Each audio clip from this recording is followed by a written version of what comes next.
전도서 2장 1절에서 11절에 있는 말씀 우리 다 같이 합독하십니다. 나는 내 마음에 이르기를 자 내가 시험 삼아 너를 즐겁게 하리니 너는 낙을 누리라 하였으나 보라 이것도 헛되도다. 내가 웃음에 관하여 말하여 이르기를 그것은 미친 것이라 하였고 희락에 대하여 이르기를 이것이 무슨 소용이 있는가 하였노라. 내가 내 마음으로 깊이 생각하기를 내가 어떻게 하여야 내 마음을 지혜로 다스리면서 술로 내 육신을 즐겁게 할까? 또 내가 어떻게 하여야 천하의 인생들이 그들의 인생을 살아가는 동안 어떤 것이 선한 일인지를 알아볼 때까지 내 어리석음을 꼭 붙잡아 둘까 하여 나의 사업을 크게 하였노라. 내가 나를 위하여 집들을 짓고 포도원을 일구며 여러 동산과 가원을 만들고 그 가운데에 각종 과목을 심었으며 나를 위하여 수목을 기르는 살림에 물을 주기 위하여 못들을 팠으며 남녀노비들을 사기도 하였고 나를 위하여 집에서 종들을 낳기도 하였으며 나보다 먼저 예루살렘에 있던 모든 자들보다도 내가 소와 양떼의 소유를 더 많이 가졌으며 은금과 왕들이 소유한 보배와 여러 지방의 보배를 나를 위하여 쌓고 또 노래하는 남녀들과 인생들이 기뻐하는 처첩을 많이 두었노라. 내가 이같이 창성하여 나보다 먼저 예루살렘에 있던 모든 자들보다 더 창성하니 내 지혜도 내게 여전하도다. 무엇이든지 내 눈이 원하는 것을 내가 금하지 아니하며 무엇이든지 내 마음이 즐거워하는 것을 내가 막지 아니하였으니 이는 나의 모든 수고를 내 마음이 기뻐하였음이라. 이것이 나의 모든 수고로 말미암아 얻은 복이로다. 그 후에 내가 생각해 본즉 내 손으로 한 모든 일과 내가 수고한 모든 것이 다 헛되어 바람을 잡는 것이며 해 아래에서 무익한 것이로다. 아멘. 아멘. 오늘 말씀 제목은 어떠한 즐거움도 결국 해벨이다. 헛됩니다. 바람을 잡는 것과 같다라는 그런 제목으로 말씀을 드립니다. 우리들은 알게 모르게 자신과 대화를 많이 합니다. 마음속으로 생각하는 것들이 대부분 자기와 대화를 하는 거죠. 내가 이 일을 해? 아니면 말어? 오늘 내가 엄청 피곤한데? 이런 것들이 다 자기와 대화를 하는 겁니다. 오늘 본문에서 솔로몬인 전도자 코엘렛도 그랬습니다. 자신과 대화를 한 겁니다. 특히 오늘 읽은 본문에서 많이 등장하는 말이 뭐냐? 나는, 내가, 나를 위하여 라는 단어가 참 많이 등장합니다. 그러니까 자기를 사랑하여서 자기 중심적으로 살아가는 우리들의 내면의 모습을 솔직하게 보여지고 있다고 볼 수 있습니다. 사실 모든 사람은 다 자기를 사랑합니다. 나는 못났어. 나는 아무런 가치도 없어. 이러면서 자기를 학대하는 사람들이라 할지라도 결국 그 마음을 쫓아서 들어가다 보면 다 자기를 사랑해서 나오는 행동이요 말인 겁니다.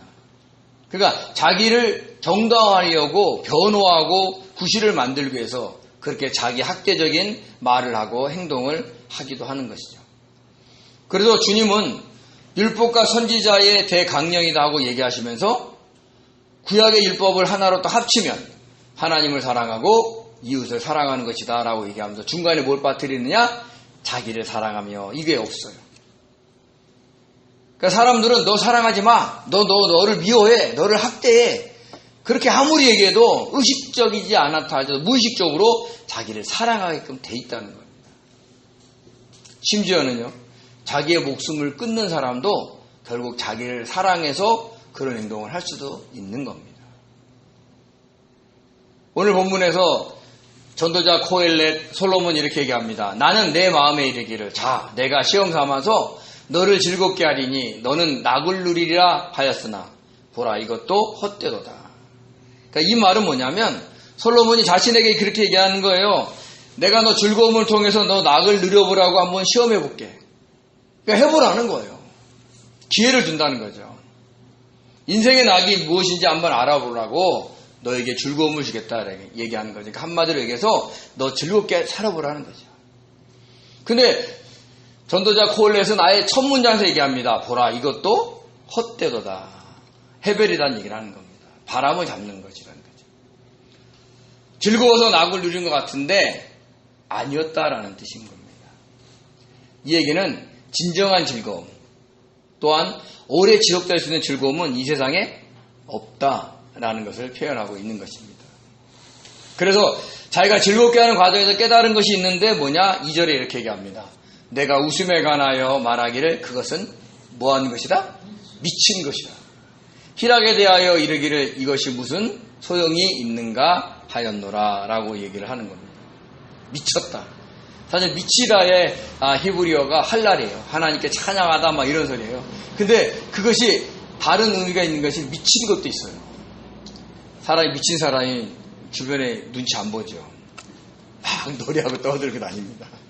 그 표현을 하는 거예요. 그러니까 솔로몬이 그런 어떤 그 웃음 자체도 미친 것이다. 왜 그랬을까요? 솔로몬이 보면 그 웃는 것에 자체서 사실 우리가 보기에는 좋은 것인데 나중에 그 결말을 보면 그렇지 않다는 것을 느낀 거예요. 의사의 아버지 히포크라테스는요, 육체의 보약은 웃음이다. 그리고 영혼의 보약은 사랑이다. 이렇게 얘기를 했습니다. 또 미국의 철학자이며 심리학자인 윌리엄 제임스는요, 웃음은 행복해서 웃는 것이 아니라 웃으니까 행복하다라는 뜻으로 얘기하면서 웃음은 행복해진다라고 주장을 했습니다. 그래서 요즘 유명한 게 뭐예요? 웃음 치료사, 웃음 전도사, 뭐 이런 분들 많잖아요. 왜 그럴까요? 웃으면 스트레스와 긴장이 완화되고요, 엔돌핀이 막 분비되면서 기분이 개선이 되고 도움이 됩니다. 제가 이렇게 막 공황장애 가면 밀려오고 막 폐쇄 공포증이 막 쌓이잖아요.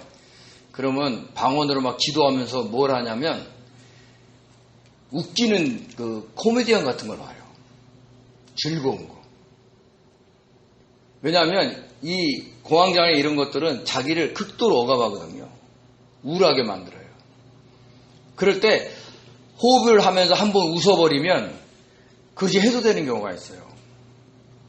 그래서 제가 종종 그런 방법을 쓰기도 합니다. 그만큼 효과가 있어요. 그래서 신체적으로는 호흡과 혈액순환이 원활하게 돼서 긍정적인 영향도 주고요. 또 자주 웃는 사람은 대인관계도 굉장히 좋아서 사람들한테 친근하게 그런 인상을 갖게 합니다. 근데 또 뭐가 좋냐면 우리 뇌가 우리가 막 너무 좋아서 웃는 거하고 그냥 헛웃음을 막 쳐도 뇌에서는 웃는 걸로 생각해가지고 엔돌핀을 막 분비시킨다는 거예요. 그래서 웃음 치료사가 뭐라 그래요?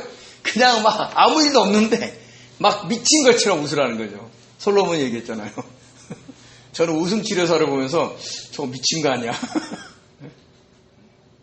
물론 솔로몬의 의도가 그 얘기는 아니지만 마치 그런 식으로 해서 사람들은 그 웃음을 통해서 뭔가 즐거움을 누려보라고 얘기를 하는 겁니다. 그런데 우리가 보면 행복의 역설이라는 말이 있어요.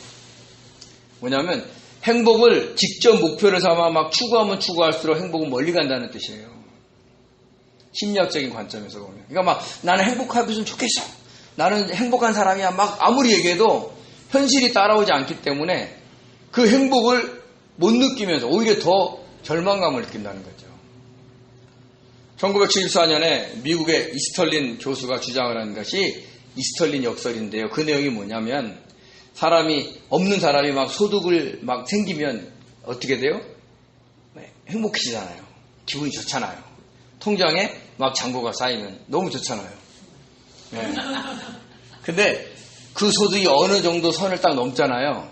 그러면 그 행복을 못 느낀답니다. 그때는 아무리 벌어도 그냥 버는구나 이렇게 생각해요.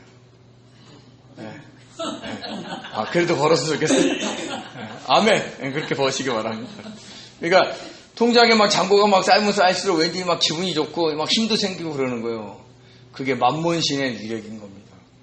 우리가 잘 알아야 돼요. 근데 이스털린 교수가 그 얘기를 했어요. 소득이 증가할수록 행복은 계속해서 증가하지 않는다. 어떤 한계가 되면 행복은 그걸 못 느낀다는 거죠. 왜 그럴까요? 인간은 육적인 존재이면서 한편으로는 영적인 존재이기 때문에 그래요.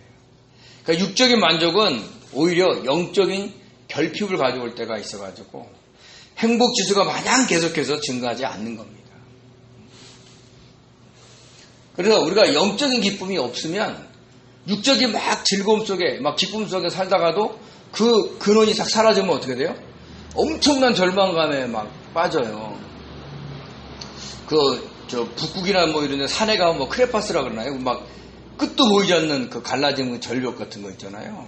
예. 그래서 우리가 보면 막 앞에서 막 웃음 치료사가 죄송한데 자기 목숨을 끊는 경우도 있어요. 막 다른 사람한테는 웃으세요. 막 즐겁습니다. 그런데 그 뒤에 남겨진 그 공허함을 어떻게 할 수가 없는 거예요. 그분이 예수님을 믿었는지 몰라도 예수님을 믿었어도 주님과의 만남이 좀 덜하지 않았나 이런 생각이 드는 거예요. 그러니까 앞에서는 막 엄청난 즐거움이 있는 것처럼 보여도 그 뒷면에는 굉장히 깊은 어둠이 있다는 거예요. 그게 사탄의 유혹인 거예요.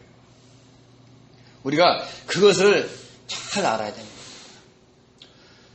더군다나 전도자 코엘렛은 있잖아요. 술로 육신을 즐겁게 보려고 한번 했어요. 우리가 3절에 보면 이렇게 얘기합니다. 내가 내 마음으로 깊이 생각하기를 내가 어떻게 하여야 내 마음을 지혜로 다스리면서 술로 내 육신을 즐겁게 할까? 또 내가 어떻게 하여야 천하의 인생들이 그들의 인생을 살아가는 동안 어떤 것이 선한 일인 것인지를 알아볼 때까지 내 어리석음을 꼭 붙잡아둘까 하여. 읽다 보면 뭔 말인지 잘 몰라요. 그래서 세 번역으로 읽어보면 이렇게 얘기합니다. 지혜를 갈망해온 나는 술로 내 육신을 즐겁게 하고 낙을 누려보려고 마음을 먹은 적도 있다. 참으로 어리석게도 이렇게 사는 것이 짧은 한평생을 가장 보람있게 사는 것이다 생각을 했다라는 겁니다. 매일 술 드시는 분 계시잖아요. 그걸로 그냥 만족을 누리는 거예요. 근데 놀랍게도요, 솔로몬이 그렇게 했다는 거예요. 근데 솔로몬은 어떤 사람이에요? 지혜로운 사람입니다.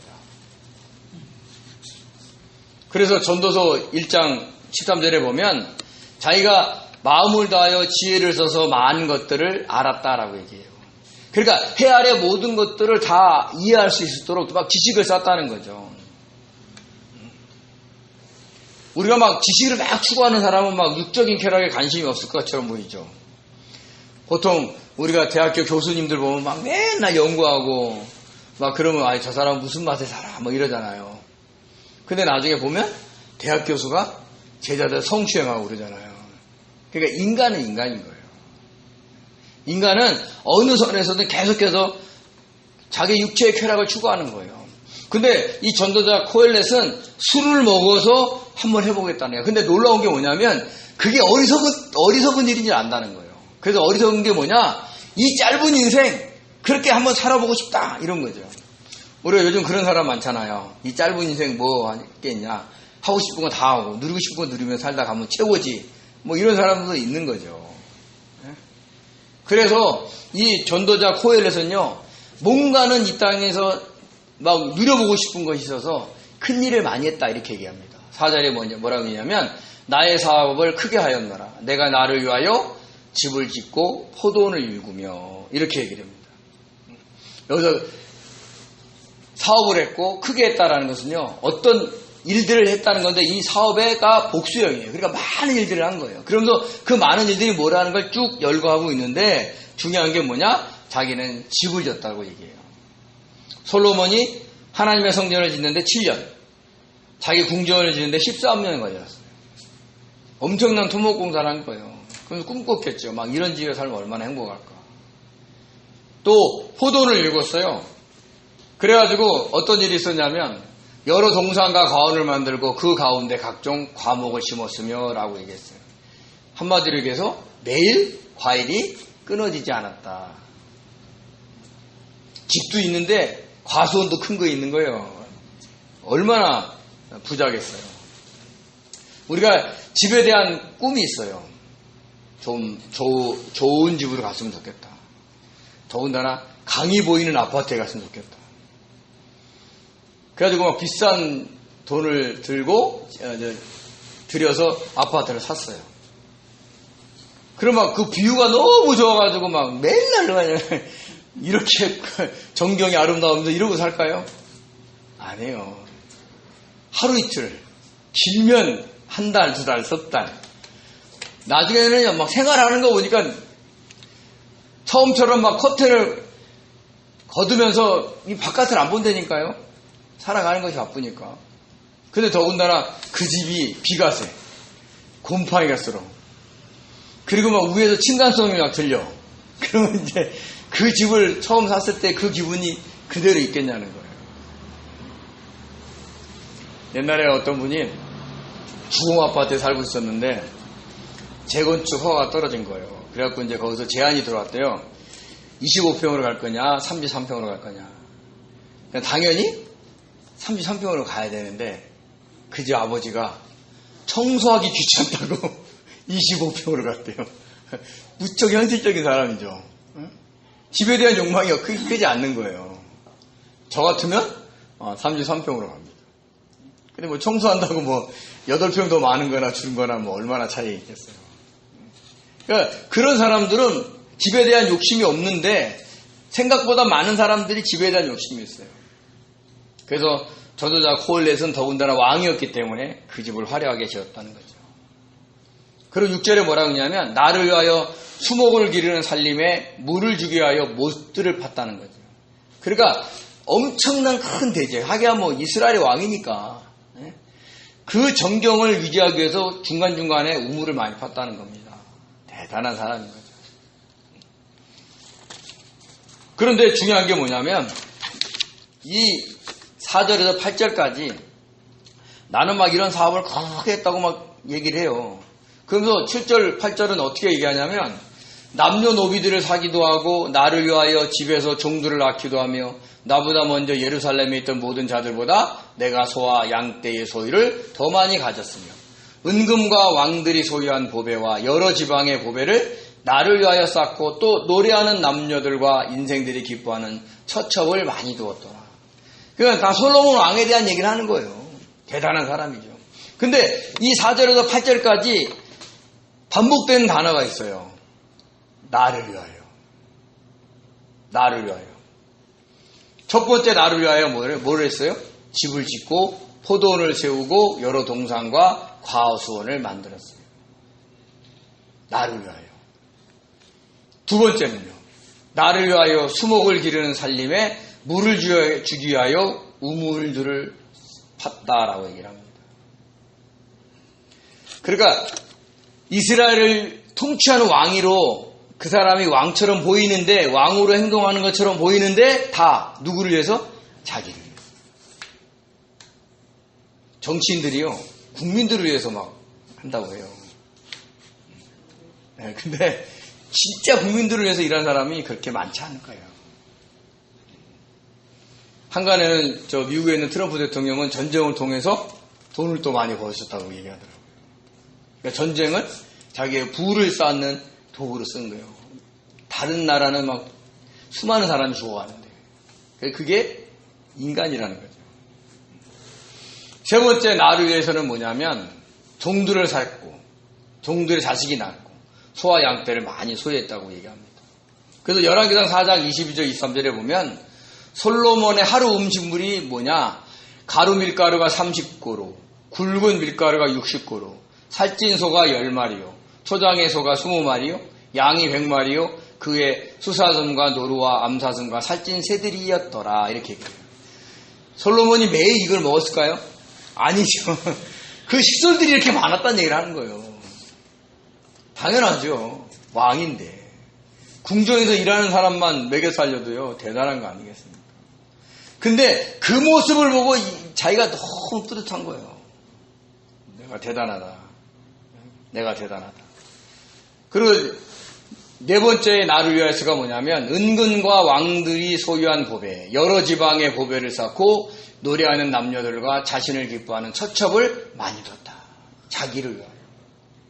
그래서 열왕기상 10장에서 보면 스바 여왕이 금 120달란트와 심지어 많은 향품과 보석을 솔로몬 왕에게 드렸는데 어떤 사람도 이렇게 드린 적이 없다 얘기를 하는 거예요. 오빌에서 많은 백단목과 보석을 운반해 왔다 얘기를 하는 거예요.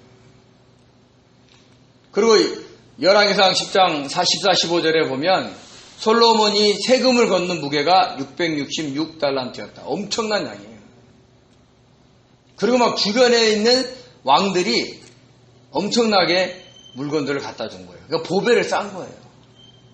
더군다나 솔로몬은 후궁이 700명이고 첩이 300명입니다. 다 못 볼 뿐만 아니라 이름도 모를 거예요. 예전에 그 세문안교회 담임 목사님이신데 돌아가셨거든요. 제가 이름을 잊어버렸는데 그분이 기억력이 대단해요. 근데 그분이 하는 말이 내 성도가 800명이 넘어가니까 잘 모르겠더라는 거예요. 800명 외우는 것도 대단한 거예요. 그러니까 머리가 이렇게 좋은 사람도 800명이 넘어가니까 안 되는 거예요. 근데 성도들은 뭐예요? 우리 목사님이 나를 위해서 기도하겠지. 기도하죠. 주님, 세문안교회 성도님에서 축복하셨어. 그러면 이제 한꺼번에 다 기도하는 거예요. 이름을 부르면서 기도한다는 건 어려워요. 예전에 또 어떤 목사님은 2-3시간씩 기도한대요. 어떻게 기도합니까? 그랬더니 성도 이름 한 사람 한 사람 관계사에서 부르면서 기도하니까 그렇게 되더라는 거예요. 그건 이해가 돼요. 800명을 그렇게 불러봐요. 오전 내내 부르면서 기도해야 돼요. 어려워요. 그래서 담임 목사님이 있고 교구 목사님이 있고 막 이러는 거예요. 분배해서 기도해주고 그들을 도우라고 그렇게 얘기를 하는 겁니다. 근데 1000명이에요. 그래서 어떤 분은 아마 번호를 붙이지 않았을까. 505번 누구야? 그렇게 다 누려봤어요. 그러면서 그걸 한마디로 얘기합니다. 9절에 이렇게 얘기해요. 내가 이같이 창성하여 아까 크게 사업을 벌렸다의 히브리어 가다를 똑같이 썼어요. 점점점 많았는데 예루살렘에 있는 모든 자보다도 창성했다는 거예요. 당연하죠. 솔로몬보다 창성한 사람이 없어요. 근데 여기서 더 기가 막힌 것은 자기의 지혜가 여전했다는 거예요. 하나님이 어떻게 돼요? 지혜를 주셨는데 그 지혜를 그대로 가고 쓰다는 거예요. 하나님이 그냥 자기를 위해서 너무 살면 막 지혜를 좀 뺏어가가지고 멍청하게 만들었어야 되는데 하나님이 그러지 않았다는 거예요. 근데 다 그 이유가 있어요. 그러면서 자기가 너무 많은 걸 소유하다 보니까 자기가 육체의 정욕, 안목의 정욕, 이생의 자랑에 빠집니다. 10절에 이렇게 얘기합니다. 무엇이든지 내 눈이 원하는 것을 내가 금하지 아니하며 무엇이든지 내 마음이 즐거워하는 것을 내가 막지 아니하였으니 이는 나의 모든 수고를 내 마음이 기뻐하였습니다. 이것이 나의 모든 수고로 말미암아 얻은 몫이다.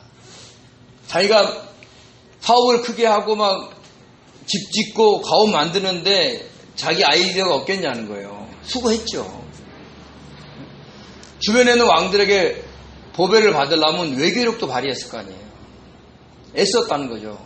그 보상으로 뭐냐? 자기 눈이 원하는 대로는 다 금하지 않았다는 거예요. 그러니까 막 이거 보고 이거 내가 가질래. 막 이런 거 취하는 거예요. 내 마음이 즐거워하는 거 막지 않았다는 거예요. 그러니까 통제를 하지 않은 거죠. 그러니까 육체의 정욕이 막 일어나는 대로 안목의 정욕이 일어나는 대로 다 허락했다는 거예요.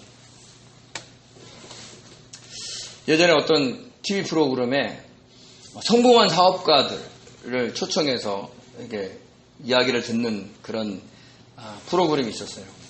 근데 그 중에서 어떤 사업가, 젊은 사업가인데, 하기야 뭐 젊어 보였습니다. 근데 그분은 이제 사업을 많이 했어요. 잘 됐어. 그러면서 그 사람이 뭐냐면, 정말 고급 시계를 여러 개 보여주더라고. 그래서 자기가 시계를 너무 좋아한다는 거예요. 그래서 어떤 사업을 성공시키면 자기에게 보상을 해줬대요. 자기가 갖고 싶은 시계를 하나 사는 걸로. 그게 몇백이든 몇천이든 억이든. 보니까 막 완전히 고급 시계들만 막 여러 개 있는 거예요. 제가 속으로 뭐라 그러는지 아세요? 차지도 않을 거면서. 물론 그분은 막 어디 만나러 갈 때, 누구 만나러 갈 때 이렇게 다 바깥 차고 가겠죠. 그러니까 자기에게 보상해 주는 거예요.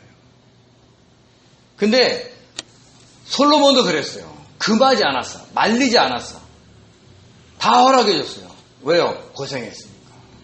그러면서 너는 그런 고생을 했기 때문에 너는 이런 것을 할 수 있는 자격이 있는 거야 하고 허락을 해준 거예요. 자기 마음속으로. 그러니까 어떻게 돼요? 타락해 가는 겁니다. 아까 얘기했죠. 후궁이 700명, 첩이 300명. 그 여자들이 나이가 솔로몬이 들자 다 유혹해가지고 뭘 섬기게 만들어요? 우상을 섬기게 만들어요. 그러니까 하나님에 대한 생각을 못할 정도로 교만해지기 시작하는 겁니다. 더군다나 지혜가 그대로 남아있었어요. 그러니까 똑똑하지요. 모르는 거 없지요. 가진 것 다 있지요. 요즘 말로 얘기하면 그냥 뭐라고 표현해야 되나요? 모든 걸 누릴 수 있는 사람. 돈도 있고 지혜도 있고 권력도 있고 그런 거죠. 그래서 제가 이걸 읽으면서 왜 지혜는 여전하도다라는 말을 했을까? 왜 하나님은 저렇게 절제하지 못하고 살아가는 솔로몬을 그대로 허락하셨을까? 왜 지혜를 남겨주셨을까? 하고 생각했어요. 그게 이제 11절에 대답이 나옵니다. 그 후에 내가 생각하여 본즉 내 손으로 한 모든 일과 내가 수고한 모든 것이 다 헛되어 바람을 잡는 것이며 해 아래서 무익한 것이로다. 이걸 깨닫는 거예요. 지혜가 없는 사람은 못 깨달아요. 자기가 그냥 뭐 하는지 잘못하는지 막 다른 사람한테 피해를 주는지 전혀 모릅니다. 왜? 자기만 행복하면 되거든요. 지혜가 없어요. 근데 하나님이 막 그렇게 자기를 위해서 나를 위해서 살아간 솔로몬에게 그 지혜를 거두시지 않는 이유가 있었다는 거예요. 나중에 생각해 보니까 그게 아니더라는 거죠. 예? 그 후에 본주이라는 히브리어 파나는요 돌이켜 봤다는 거예요. 지혜가 있어서. 그러다 보니까 자기가 한 수많은 일들이 다 의미가 없어요. 헛되요 바람을 잡는 거. 그러니까 뭔가 막 내가 이룬 것처럼 보였는데 나중에 보니까 손 안에 든 게 아무것도 없는 거예요. 그래서 고백하기를 해 아래서 다 무익하다. 해 아래서 하나님 앞에서는 다 무익하다는 거예요. 왜요? 이 땅에서의 업적이 하나님 앞에서는 아무런 열매를 맺지 못하는 거예요. 우리가 전도서 마지막 절에 보면 12절에 이렇게 얘기를 합니다. 12장 13절 14절에 이렇게 얘기합니다. 일의 결국을 다 들었으니 하나님을 경외하고 그의 명령을 지킬지어다. 이것이 모든 사람의 본분이니라. 하나님은 모든 행위와 모든 은밀한 일을 선악간에 심판하시리라. 전도서의 그 저자가 솔로몬의 지식을 모아서 집필한 그 편집자가 나중에 딱 목적을 두고 얘기해요. 그러니까 전도서는요 막 이런저런 얘기를 다 하면서 결국은 뭐 해야 되느냐? 너희가 하나님을 경외하고 그 명령을 지켜야 된다는 거예요. 그러니까 이 땅에 집이 없어도 돼요. 과수원이 없어도 돼요. 못이 없어도 됩니다. 노비가 없어도 됩니다. 은금이 없어도 됩니다. 뭐만 하면 돼요? 네? 하나님을 경외하고 그의 계명을 지켜야 돼요. 그것이 나중에 그 나라 갈 때 들어가는 칭찬과 상급에 되는 근거인가예요. 그러니까 이 땅에 막 자기를 해서 막 이루는 것들은 아무런 공적이 되지 않는다는 것을 설명하고 있는 겁니다. 그래서 나를 위한 어떤 즐거움도 다 헤벨이다. 바람을 잡는 것이다. 왠지 요새 마음이 우울하시고 즐겁지 않으십니까? 즐겁기를 추구하십니까? 어쩌면 우리가 그 추구하는 것이 헤벨일 수가 있습니다. 저와 여러분은 내 환경이 어떻게 변화되지 않아도 내가 오늘 하나님을 경외하고 그의 계명을 지키려고 하는지, 주님 안에 있으려고 하는지, 주님의 뜻을 찾는지, 성령의 인도하심에 내가 순종하려고 하는지 여기에 관심을 가지셔야 돼요. 그로 인해서 얻는 열매만이 그날 그 심판 때에 우리의 자랑이 되고 우리의 칭찬거리가 된다는 것을 꼭 잊지 마시기 바랍니다. 즐겁지 않으십니까? 우울하십니까? 여러분 너무 낙심하지 마세요. 어떠한 즐거움도 결국은 헤벨입니다. 우리가 늘 주님 안에서 사는 것만으로도 기뻐하고 감사하는 그런 복된 성도 되시기를 예수님을 축원드립니다. 기도하겠습니다. 은혜로우신 하나님 감사드립니다. 주님께서 이 땅의 삶의 진리를 알려주셨습니다. 이 땅의 어떠한 즐거움도 결국은 헤벨입니다. 바람을 잡는 것과 같습니다. 아버지, 이 영적인 진리를 알고 우리가 참으로 온전하게 주님만을 바라보며 찬양하며 기뻐하며 달려가는 믿음의 길을 놓치지 않도록 축복하여 주옵소서. 감사하며 예수님의 이름으로 기도드립니다. 아멘.